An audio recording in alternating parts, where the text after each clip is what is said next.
Hello বন্ধুরা, good morning. Welcome back to my channel. আশা করি তোমরা সবাই খুব খুব খুব ভালো আছো।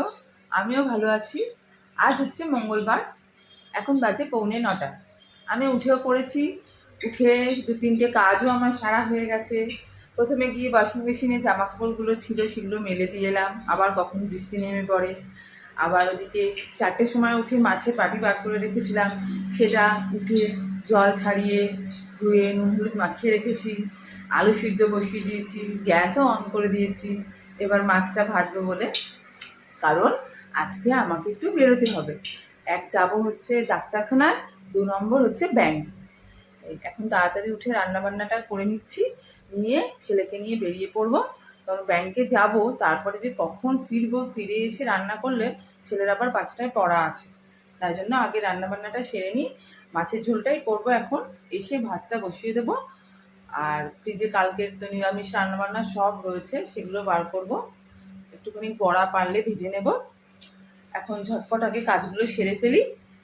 ঘরটা এখনো ঝাড় দেওয়া হয়নি, ওইগুলো একটুখানি এগিয়ে নিয়ে এবার ওগুলো মাছটা ভাজতে ভাজতে আমি ঘরটা ঝাড় দিয়ে নেব। তাই ভাবলাম তার মাঝখানে তোমাদের সাথে একটু কথা বলে নিই, নাহলে পরে যদি আর সময় না পাই। তা আমি কাজকর্ম সেরে নিই।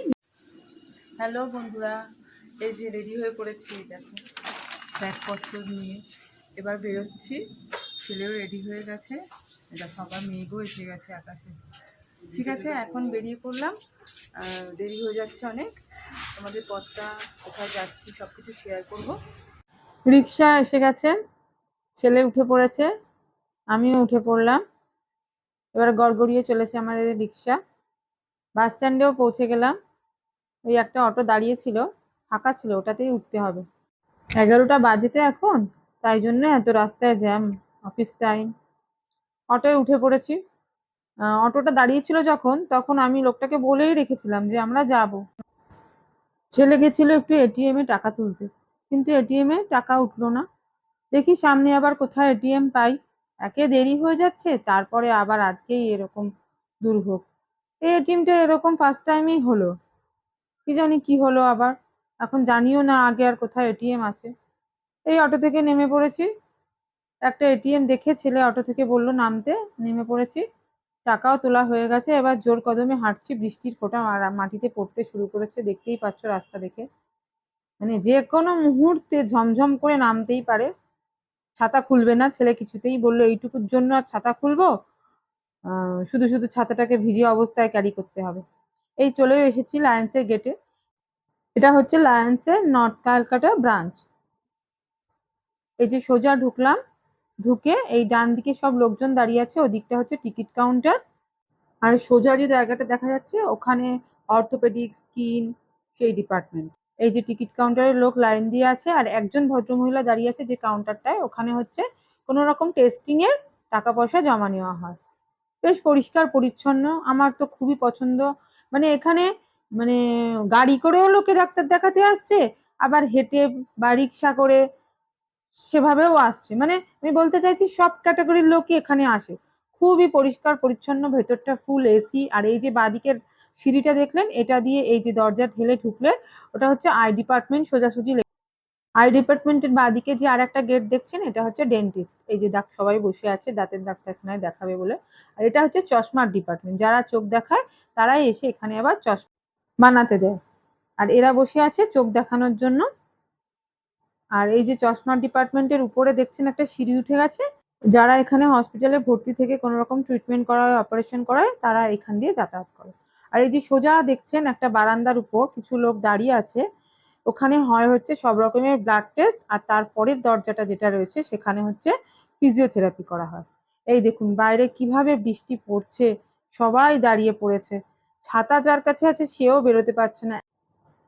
এমনিতে হসপিটালটা খুবই পরিষ্কার পরিচ্ছন্ন। এখানে কার্ড করতে নেয় 100 টাকা, আর যে কোনো টেস্ট করতে বাইরে থেকে খরচা অনেকই কম। যেমন আমি এখান থেকে রুট ক্যানাল সার্জারি করিয়েছি দাঁতের, যেটা বাইরে মোটামুটি 7,000 টাকা নেয় এক একটা দাঁত, আমার সেখানে 3400 থেকে 3500 টাকা পড়েছে। খুবই ভালো পরিষেবা, সব রকম ট্রিটমেন্ট হয়। এখন তো ক্যান্সারের ট্রিটমেন্টও চালু হয়েছে। আর এই যে আমরা ঢুকে পড়লাম এবার ব্যাংকে। তারপরে ব্যাংক থেকে বেরিয়ে চলে এলাম একটা বিরিয়ানির দোকানে। এতটাই দেরি হয়ে গেছে, বাড়িতে গিয়ে ভাত বসিয়ে সেই ভাত খেয়ে ছেলে স্কুল যাবে, সে সময় নেই। বড় দেরি দেখে আমাদের নিতে চলে এসছে, বিরিয়ানি নিয়ে চলে এলাম বাড়ি। এই যে বন্ধুরা, বাড়ি চলে এসেছি। আর অনেক দেরি হয়ে গেছে বলে আসার সময় ছেলের জন্য তো বিরিয়ানি কিনে আনলাম, দেখালাম আপনাদের দোকানটা। আর আমাদের ওখানে ভাতটা এখন বসাবো, আর ফ্রিজ থেকে সব খাবার দাবার বার করে একটু গরম করব। তারপর আমি স্নান টান করে পুজো দিয়ে তবে খাবো। ছেলে পড়তে যাবে বলে ওর জন্য খাবারটা কিনে আনলাম মেনলি। তাহলে এখন রাখছি বন্ধুরা। পুজো হয়ে গেছে, টেবিলে আমাদের দুজনের খাবারও বেড়ে নিয়েছি। ওই যে নিয়ে নিয়েছি এক বাটি ডাল, বড়া ভাজা, তরকারি আর মাছের ঝোল। বন্ধুরা, এই ভাত খেয়ে টেবিল মুছে চলে এলাম বিছানায়। এই দেখো বিছানা। এবার একটা লম্বা ঘুম দেবো ভাবছি। ছেলেও পড়তে বেরিয়ে গেছে, ও বিরিয়ানি খেয়ে একটুখানি ঘুমিয়েও নিয়েছে। ওর আজকে শরীরটা ভালো লাগছিল না, ব্যাংকেই যেতে চাইছিল না, বলছিল মাথাটা কেমন ধরেছে, গা হাত পা ম্যাচ ম্যাচ করছে। তা যাই হোক টেনে নিয়ে গেলাম, খুব দরকার ছিল বলে। তা রাস্তা থেকে খাবারটা আনলাম, ও খেলো বিরিয়ানিটা, এসে গরম করে নিজেই নিল, খেলো। খেয়ে এসে এসি চালিয়ে একটা লম্বা 1 ঘন্টার ঘুম দিল, দিয়ে আমাকে ডাকতে হয়নি। ও উঠে দেখলো বাইরের ওয়েদারটা, দেখে পড়তে চলে গেল, পৌঁছে আমাকে ফোনও করে দিল। এবার আমি এসছি বিছানায় ঘুমাবো বলে। একটা গোটা দিন বাদে পেটে ভাত পড়েছে, এখন আর চোখ খুলে রাখতে পারছি না। এক ঘুম দিয়ে এবার উঠেও পড়লাম, আবার রেডিও করছি, হাঁটতে যাব। সেটা মিস করলে তো হবে না, তাই রেডিও করেছি। বন্ধুরা, ওয়াকে গেছিলাম দেখলে, ফিরে এসেছি। এসে ফ্রেশ হয়ে ওয়াক থেকেই ফিরে এলাম বন্ধুরা। এসে একটু ফ্রেশ হয়ে বিছানায় বসে পড়েছি। এখন আর উঠতে ইচ্ছা করছে না, কিন্তু তাও এখন উঠতে হবে। ছেলের টিফিন বানাবো, আমাদের চা বানাবো, চাল ভেজাবো রাতের জন্য। তারপর এসে আবার একটু বসবো, চাটা নিয়ে মোবাইলটা একটু দেখবো, আবার চলে যাব 10টা নাগাদ ভাত বসাবো। কাল আবার বর একটু বেরোবে ভোর তাড়াতাড়ি, আজকে সব পাট চুকাতে হবে। ভাত বসাবো, একে একে খাবার গরম করব, তারপর খাওয়া হবে, তবে আমার ছুটি। ভেবেছিলাম আজকে একটুখানি আইব্রো করতে যাব, দেখো কী অবস্থা হয়েছে, আইব্রোসগুলো সব বেড়েছে। সে আমার মোবাইলের রিচার্জ শেষ হয়ে গেছে, অনলাইন পেমেন্ট তো আর হবে না, তাই জন্য যাওয়া হলো না।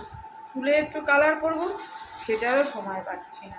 আর বৃষ্টির মধ্যে না মাথায় এই হিনা টিনা লাগিয়ে রাখলে বড্ড ঠান্ডা লাগে, তখন আবার ফ্যাচ ফ্যাচ করে হাসতে থাকবো। তো এখানেই তাহলে বন্ধুরা আজকের মতো ভিডিওটা শেষ করছি। তোমরাও তোমাদের কাজকর্ম সব সেরে নাও, আর পরের ভিডিওতে তোমাদের সাথে আবার দেখা হবে। তোমরা সবাই সুস্থ থেকো, ভালো থেকো, আনন্দে থেকো। আমার ভিডিওটা তোমাদের ভালো লাগলে অবশ্যই চ্যানেলটাকে সাবস্ক্রাইব করো, লাইক দিও, শেয়ার করো বন্ধুদের সাথে। তাহলে আজকের জন্য টাটা বন্ধুরা।